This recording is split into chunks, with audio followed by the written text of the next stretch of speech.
Hi sir. అండి. AP assembly సమావేశాలు జోరుగా జరుగుతున్నాయి. అయితే ప్రతిపక్ష సభ్యులు హోదా కూడా లేదు. వైసీపీ వాళ్ళని దమ్ముంటే మీరు సభకు రండి అని చెప్పి చంద్రబాబు నాయుడు సవాల్ విసిరారు. దీని మీద మీరు ఎలా స్పందిస్తారు? ఆయన రాజకీయంగా వైసీపీ కార్యకర్త నాయకులు ఏమన్నా పర్వాలేదు, కానీ వాస్తవంగా సామాన్యుడిగా నేనేమంటానంటే తప్పనిసరిగా అసెంబ్లీకి రావాలి.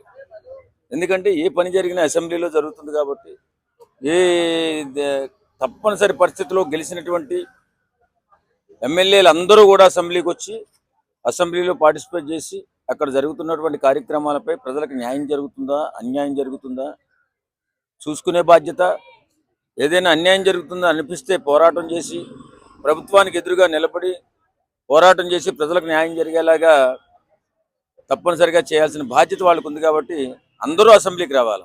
ఇవాళ జగన్మోహన్ రెడ్డి వైఎస్ఆర్ కాంగ్రెస్ పార్టీ అసెంబ్లీకి ఎందుకు రావట్లేదు? నీకు అవమానం జరగలేదు. ఫస్ట్ పాయింట్, మేము మా సామాన్యుడిగా ఆలోచించేది జగన్మోహన్ రెడ్డి గారు మీకు అన్యాయం జరగలేదు కాబట్టి మీకు అన్యాయం జరగనప్పుడు మీరు ఎందుకు అసెంబ్లీకి రావట్లేదు? ప్రజలను అన్యాయం చేయడానిక? అంటే అక్కడ ఏకపక్షంగా కూటమి ప్రభుత్వం ఏకపక్షంగా వెళ్ళిపోయి ప్రజలకు ఏమన్నా అన్యాయం జరిగితే బాధ్యత తర్వాత ఎవడో వహిస్తాడు? మీరు మీ రాజకీయ ఎత్తుగడల కోసం మీ ఏదో సింపతి గెయిన్ చేసి రాజకీయాల్లో వెళ్ళిపోదామని చెప్పి మీరు అనుకుంటున్నారేమో.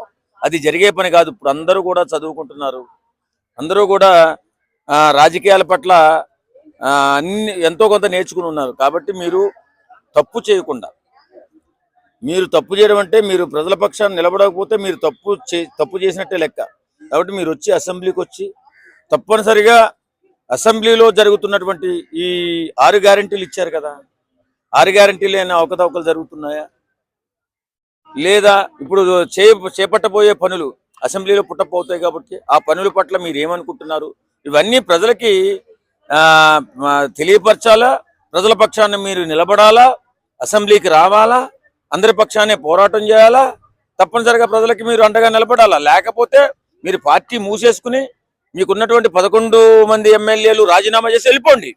ఎవడు కాదంటాడు? మిమ్మల్ని ఎవడన్నా ఉండమన్నాడు ఎక్కడ?